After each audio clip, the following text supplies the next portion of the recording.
harder to call out your name. Under the surface, the allies to blame for making a mess, for driving me sane. Well, I need to get out of this rain. The allies to blame. Ja, die akoestiek is goed natuurlijk. Hè. Je zit in een voormalige kapel.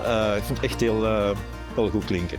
Ja, dat is iets heel uniek, hè. Dat is heel apart en ja, die sfeer is direct zo heel intiem en ja, ik vond het echt geweldig. Ik kan het iedereen aanraden, ik vond het echt supermooi en ja, vooral de gezelligheid dat eraf straalt, de sfeer, de mooie rode verlichting, ja, het is prachtig. Heel bijzonder. Het was een hele mooie locatie. Ik was hier ook nog nooit geweest, ik wist niet dat het bestond. Heel aangenaam, heel gevarieerd publiek. Weinig publiek, ik bedoel geen grote massa, want daar hou ik niet van.